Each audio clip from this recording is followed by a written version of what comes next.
Cell organelles निखेड़क अंग। Cell ने निखेड़क अंग, ठीक है। सब तो पहला से पढ़ना है सेल मेम्ब्रेन, तो जिन्हें कहते हैं प्लाज्मा मेम्ब्रेन और पंजाबी में कहते हैं सेल झिल्ली। क्या कहते हैं? सेल झिल्ली। बेटा सेल के बाहरली जो है सेल से जिसे भी सारे अंग मौजूद हैं सेल के, वो वाली ਜਿਹੜੀ झिल्ली है, इस झिल्ली को क्या नाम देते हैं? सेल मेम्ब्रेन या प्लाज्मा मेम्ब्रेन। ये काली बनी होती है प्रोटीन की, काली बनी होती है प्रोटीन, और इसके भी सारे अंग मौजूद हैं जिनका भी ਤੁਹਾਡਾ माइटोकॉन्ड्रिया है, वैक्यूल्स है, न्यूक्लियस है ना, न्यूक्लियस भी अंदर है, सेंट्रोसोम है, एंडोप्लाज्मिक रेटिकुलम है, राइबोसोम है, जितने भी अंग है वो इसी की झिल्ली के अंदर मौजूद है। नेक्स्ट हमारे पास है सेल वॉल, जिन्हों से कह रहे हैं सेल की भित्ति। क्या कह रहे हैं? सेल की भित्ति। बेटा सेल की भित्ति इस मेम्ब्रेन के बाहर ਜਿਹੜੀ मैं लगाई हुई है, ये क्या है? सेल की भित्ति। क्या है? सेल की भित्ति। सेल की भित्ति जो सेल वॉल एक सिर्फ प्लांट सेल्स के विच होती है, एनिमल के सेल्स विच नहीं होती, और ये सेलुलोज की बनी होती है, जैसे कि प्लाज्मा मेम्ब्रेन जो सेल मेम्ब्रेन प्रोटीन्स की बनी होती है। नेक्स्ट साइड को आ जाता है माइटोकॉन्ड्रिया। क्या आ जाता है? माइटोकॉन्ड्रिया। माइटोकॉन्ड्रिया को कहते हैं powerhouse of cell, energy बनाने का काम किया है माइटोकॉन्ड्रिया। तो देखो सेल इतना छोटा नहीं है, सेल के विच सारे अंग मौजूद हैं, ठीक है। माइटोकॉन्ड्रिया समझ आ गया? Powerhouse of cell. Next है न्यूक्लियस। साडी बॉडी ਦੇ ਵਿੱਚ लगभग 65% पानी है। वो पानी अगर किसी का वेट 100 kg का भी इतना मीन तो 65 ये जो kg है पानी है, लेकिन वो पानी कितने मौजूद है? वैक्यूल्स के नीचे पानी मौजूद है, और प्लांट सेल्स के वैक्यूल्स बड़े होते हैं, जबकि एनिमल सेल्स के बीच वैक्यूल्स छोटे होते हैं। नेक्स्ट है न्यूक्लियस यानी कि केंद्र। सेल का ब्रेन कौन है? न्यूक्लियस। न्यूक्लियस का काम है हर सेल के पार्ट को कंट्रोल करना। हाँ माइटोकॉन्ड्रिया फटाफट कोई एनर्जी बना, हाँ राइबोसोम से फटाफट प्रोटीन बना, मतलब जो हर किसी के ऑर्डर चला रहे हैं वो कौन है? न्यूक्लियस। न्यूक्लियस के विच क्रोमोसोम्स डीएनए प्रेजेंट है।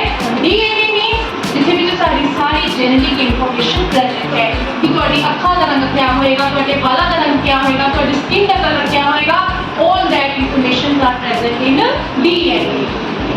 समझ आ गया? समझ आ गया सबको? नेक्स्ट पार्ट है सर्कुलर गोल्जी एपरेटस। क्या है? Golgi apparatus. गोल्जी एपरेटस का काम है एनर्जी डिस्ट्रीब्यूशन करना। मान लो मैं लगातार बोल रही हूं, एनर्जी मेरे सारे पार्ट में है, लेकिन इस वेले काम मेरा जीभ का हो रहा है, जीभ की एनर्जी लग रही है, इसका मतलब ये नहीं कि जीभ की एनर्जी खत्म ही हो जा रही है और इन्हें फिर कभी काम ही नहीं करना, नहीं। हर पार्ट से एनर्जी लेके जितनी जरूरत है एनर्जी की उतनी कौन डिस्ट्रीब्यूट कर रहे हैं? Golgi apparatus. कौन कर रहे हैं? Golgi apparatus. नेक्स्ट है सेंट्रीसोम। सेंट्रीसोम का काम है सेल डिविजन का। सेल डिविजन का मतलब ये नहीं कि सेल टूट गया कि खत्म हो गया, एक सेल टूट के नवे होर दो सेल बनाता है। सेल डिविजन सब तो ज्यादा लीवर के विच होती है, जिस पार्ट के विच सेल डिविजन करता है, सेल टूटता है, बचता है, नवा बनता है, उस पार्ट से अगर सेल कट लगी होवे वो फटाफट क्योर हो जाता है। लीवर एक इतना पार्ट है बॉडी के विच, ठीक है, जिथे अगर सट लगे तो फटाफट क्योर हो जाती है। नेक्स्ट है ब्रेन। ब्रेन के विच साडे कोल सेंट्रीसोम प्रेजेंट नहीं होते, इस करके ब्रेन के विच अगर सट लगी होवे तो उन्हें क्योर करना औखा हो जाता है। समझ आ गया सबको? समझ आ गया? नेक्स्ट है एंडोप्लाज्मिक रेटिकुलम। एंडोप्लाज्मिक रेटिकुलम एक पिलर का काम करती है, एक थंब का काम करती है। सेल है, सेल विच भी क्या है? पिलर ना हो तो सेल रिजेक्ट जाए, ठीक है। जितना से अपने को कमरा बनाते हैं ਉਹਦੇ ਵਿੱਚ पिलर लगा के, उसी तरह सेल के विच पिलर का काम करता है एंडोप्लाज्मिक रेटिकुलम। एंडोप्लाज्मिक रेटिकुलम दो प्रकार का होता है, rough endoplasmic reticulum, smooth endoplasmic reticulum. Smooth endoplasmic reticulum जिथे राइबोसोम्स प्रेजेंट नहीं होते, रफ एंडोप्लाज्मिक रेटिकुलम जिथे राइबोसोम्स प्रेजेंट हैं। स्मूथ एंडोप्लाज्मिक रेटिकुलम का काम है फैट फॉर्मेशन, फैट्स बनाना, जबकि रफ एंडोप्लाज्मिक रेटिकुलम का काम है प्रोटीन फॉर्मेशन। समझ में आ गया? नेक्स्ट है राइबोसोम्स। राइबोसोम्स को सेल की प्रोटीन फैक्ट्री देखा जाता है।